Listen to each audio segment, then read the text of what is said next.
bienvenue sur ma chaîne YouTube Monsieur Herman pour mon panier livresque du mois de juin. Oui, parce que je suis un petit peu à la bourre. J'ai d'abord fait mon repas livresque, mes dernières lectures, et après je vous fais... au lieu de tourner mon panier livresque de juin, voilà, j'ai fait mes dernières lectures, donc là je vous fais celui de juin, pour essayer de rattraper un petit peu le retard, et surtout il faut savoir qu'il n'y a pas beaucoup... Il n'y a que 6 livres. Je croyais que j'en avais 7, mais je vais vous dire ça tout de suite, si j'en ai oublié. Oui, je n'ai pas prévu, parce qu'il me semblait que j'en avais 7. Je vais regarder. Juin.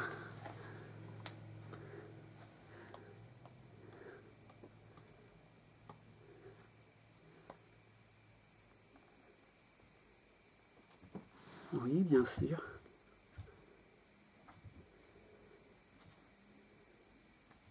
Oui, donc, je regarde avec vous. Je reviens, je suis... celui-là, c'est bon, celui-là...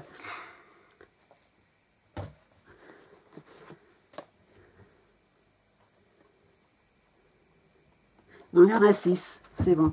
Parce qu'il y en a un qui a un truc super long, donc non, c'est bon. Donc, je suis à vous, chers abonnés, surtout que, voilà, je vais commencer par le premier. Ouais, ils sont pas classés. Ils sont classés dans l'ordre de taille à peu près les plus petits, du plus petit au plus grand. Donc, par ça, je les ai pas achetés dans cet ordre-là. J'ai acheté Un beau jour peut-être de Lauren Graham aux éditions Milady. Et donc, Lauren Graham, c'est c'est une actrice américaine qui a joué dans Gilmore's Girl, qui fait le rôle de Lorelai Gilmore, la mère de Rory, et qui joue dans Parenthood, qui fait, je crois, une mère. Mais Parenthood, j'ai jamais vu. Donc là, c'est l'histoire de Franny qui a 3 ans pour devenir une célèbre comédienne. Et là, ça ne lui reste plus que 6 mois pour réussir son pari. Et elle a sa carrière qui décolle pas trop, donc je pense que ça va être sur le milieu du cinéma ou du théâtre. Ouais, je crois que c'est théâtre, peut-être, je sais pas. Et donc, ça se passe à New York, je pense, parce que vu le pont de Brooklyn, je pense que c'est le pont de Brooklyn. C'est pour filles, mais bon, moi, je m'en fiche. Ça me tentait depuis que je l'avais vu sur... soit sur Livre Addict, soit sur Internet, je sais plus où je l'avais vu. Je m'étais dit, oh, ça pourrait être pas mal. En plus, le thème est bien, puis elle s'y connaît en milieu parce qu'elle est actrice. Et donc, des fois, dans les pages, il y a des comme ça. Je vais essayer d'en trouver encore. Et je vais essayer de faire vite parce que j'ai pas trop de batterie, voilà. Et voilà, il y a des pages comme ça, et entre deux, il y a du texte normal. C'est un livre, je trouve qu'il est super souple. Il va rejoindre toute ma collection de Milady. Et je vois que plus ça va, plus mes Milady, j'en lis moins. J'en lis pas parce que, voilà. Je me dis, ça augmente la palle, il faudra vraiment que j'arrive à les sortir, mais bon. C'est-à-dire que je lis d'autres livres. Celui-ci, c'est Sweet 16 de Annelise Heurtier aux éditions Casterman Push. Je crois que Casterman Push, ça doit être un des premiers que j'ai. Là, l'histoire m'a plu parce que c'était une histoire, c'est basé sur des faits réels et c'est une période, c'est 1957, dans le plus prestigieux lycée de l'Alabama. L'Alabama, c'est un état du sud des États-Unis, où ils sont d'un côté les Noirs, dans la population, il y a les Noirs d'un côté, les Blancs de l'autre. Et donc, ils sont 9 Américains noirs à aller à l'université parmi plus de 2500 qui sont prêts à faire tout pour les empêcher d'y aller. S'ils se disent les Noirs, je pense qu'ils doivent se dire les Noirs, ça va dans leur université à eux, ou alors ça va pas à l'université. Voilà, c'est à cette époque-là. Donc, je pense qu'en plus, c'est écrit comme ceci. Ça doit être lu, je pense que ça doit être lu très vite. Hein. En plus, il y a des moments, j'en ai vu un, il y a un moment. Oui, j'ai vu un truc, donc je vais le retrouver. Non, bon, c'est pas grave. Bon. Et là, c'est suivant les personnages, il y a un petit dessin chaque fois en haut. Ça peut être un petit plus agréable. Donc, le suivant que je vais vous présenter, celui-ci, Sweet 16, c'est Jeunesse. jeunesse, je pense, jeunesse style ado, adolescent, je pense. Custer Push, ça doit être adolescent. J'ai trouvé dans le rayon adolescent, de toute façon. Ado, jeunesse, voilà. Donc le suivant, c'est un livre que je connaissais depuis très longtemps, parce que c'est un classique de la littérature américaine jeunesse. Et là, j'avais envie de me plonger dedans, j'ai regardé, je l'ai trouvé. Je me suis dit, pourquoi pas? Je vais enfin connaître la vraie histoire à la place du dessin animé japonais. De l'animé japonais, que je voyais dans ma jeunesse. C'est Mark Twain, Les aventures de Tom Sawyer, en texte intégral, oui. Parce que cette fois-là, j'ai trouvé intégral. Parce que Nils Holgersson, je l'avais trouvé, mais c'est texte abrégé. Donc maintenant, je fais attention de ne plus me faire avoir. Aux éditions Le Livre de Poche Jeunesse. Et donc, je suppose que lui, c'est Tom Sawyer et lui, c'est Huckleberry Finn. C'est Tom Sawyer qui a 10-11 ans, je pense, ou 8, entre 9 et 11 ans, je pense, à peu près. Qui vit au bord du Mississippi dans un état pas au nord, pas trop au sud, je pense au milieu, je sais plus. Dans une petite ville avec sa tante, chez sa tante Polly. Il n'aime pas l'école, il préfère aller pêcher les poissons, faire l'école buissonnière, aller avec celui-ci, avec son meilleur ami Huckleberry. Et un jour, il va voir dans un cimetière, il va être caché avec son ami Huckleberry Finn. Et donc, ils vont voir, pendant une terrible nuit, ils vont voir un meurtre, ils vont assister à un meurtre d'un homme.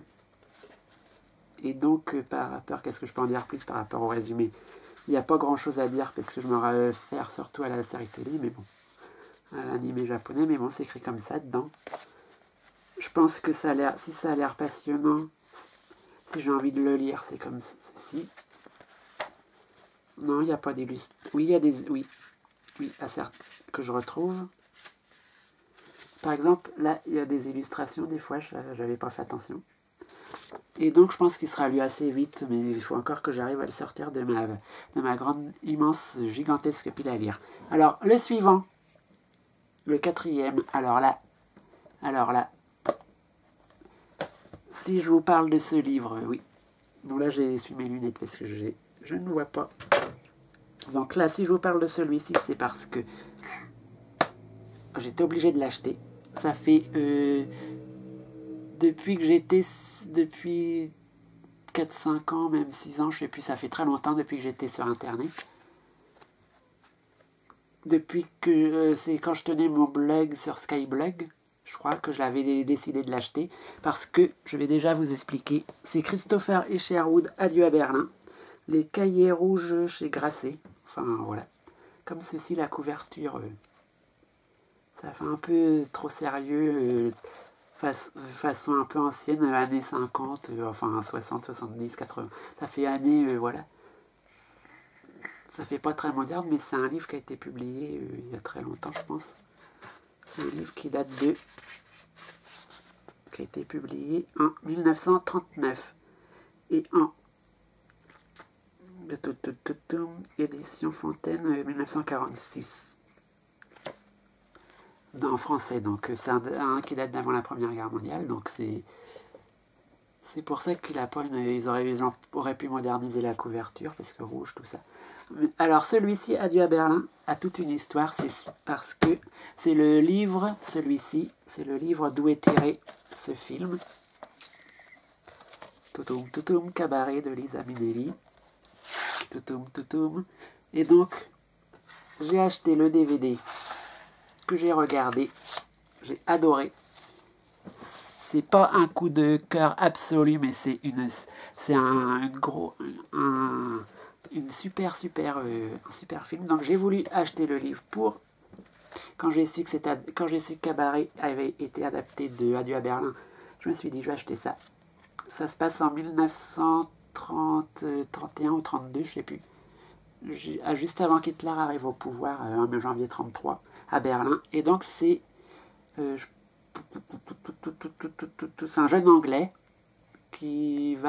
un jeune Anglais homosexuel, je pense, qui va aller à Berlin pour écrire, voilà.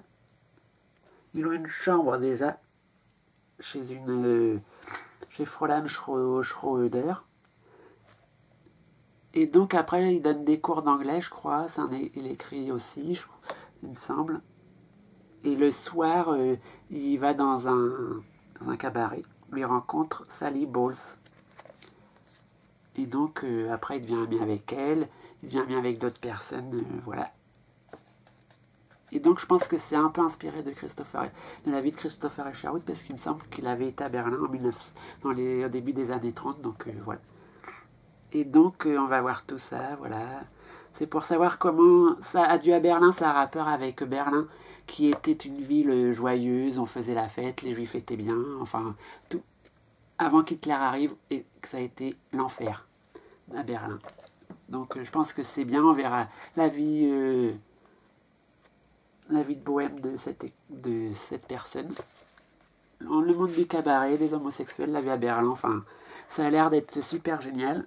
Par contre, j'appréhende un peu le style d'écriture et savoir si... Parce que c'est pas tout récent comme livre, donc j'ai peur un petit peu. J'ai jamais lu de Christopher Isherwood, donc je ne sais pas du tout. Donc voilà, j'ai moyennement hâte de le lire, mais par contre je suis content. J'étais très excité quand je l'ai vu. En plus, il a coûté 9,50 €. Et donc, par contre, le problème, c'est que c'est un peu écrit... Ouais, voilà, c'est un peu écrit, pas très le plus espacé. C'est écrit un peu petit, mais bon. Le suivant, c'est le premier tome d'une trilogie, il me semble. De ce que j'ai compris derrière. Oui, derrière, de ce que j'ai compris derrière. C'est Les Ferrailleurs, tome 1, Le Château, écrit et illustré par Édouard Carré. Alors, Édouard Carré, il est né en Angleterre en 1970. Donc c'est un... Il a vécu un peu partout en Angleterre, en France, en Roumanie, en Lituanie, en Allemagne, en Irlande, en Danemark, aux États-Unis. Aujourd'hui, il habite très loin de la mer, à Austin, au Texas. Et donc ça, c'est un château, ici, où dedans, je crois qu'il y a...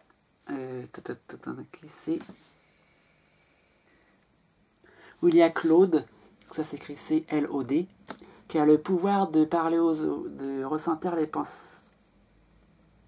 Il est capable d'entendre parler les objets, c'est-à-dire que je crois que c'est quand il touche un objet, il entend parler l'objet. Il me semble que c'est ça, je ne sais plus. Mais c'est depuis des générations, c'est depuis des générations au milieu d'un truc de détritus comme ça, c'est comme une décharge publique. Voilà, à Londres, se dresse la demeure des Ferrailleurs. Ça s'écrit F-E-2-R-A-Y-O-R. Donc voilà, il y a un château, enfin ils disent que c'est un château. Bon voilà. Et depuis des générations,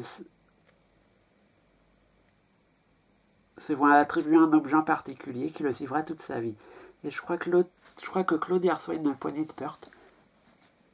Et donc, ça m'avait tenté parce que j'ai trouvé le sujet très original. Je me suis dit, si j'arrive à vous trouver, je m'étais dit c'est illustré comme ceci.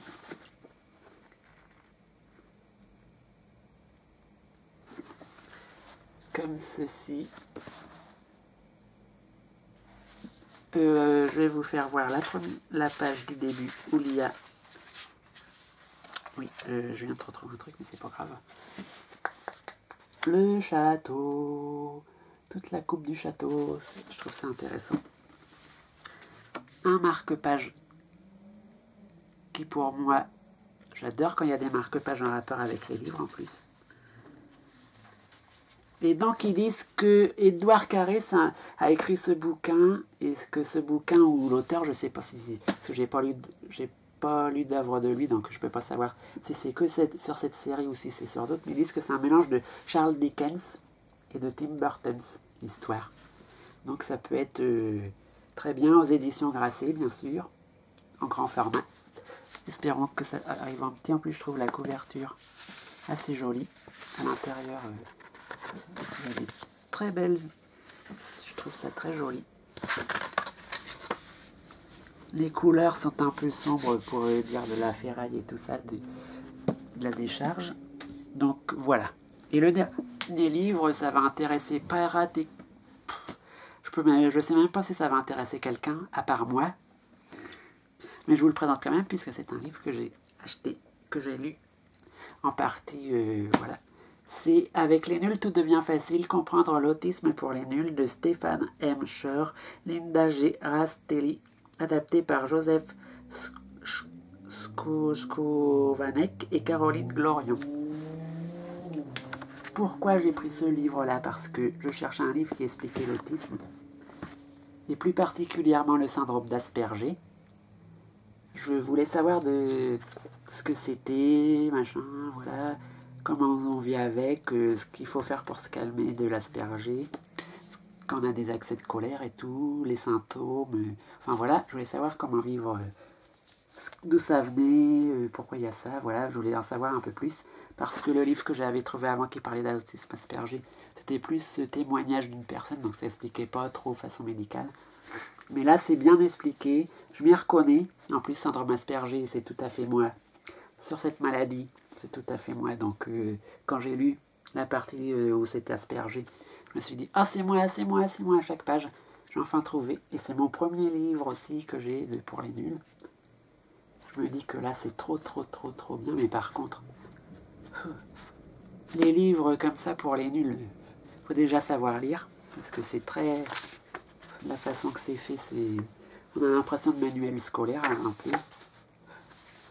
C'est pas les lectures, ceux qui n'aiment pas lire, et surtout qui ne sont pas intéressés par l'autisme et le syndrome d'Asperger, qui est un syndrome du spectre de l'autisme, c'est-à-dire qui fait partie de l'autisme, c'est-à-dire que c'est une forme mais moins grave que l'autisme, mais grave quand même, qui ne se remarque pas. Enfin, sur moi, ça ne se remarque pas. Quand on me voit comme ça, mais quand on discute avec moi, voilà.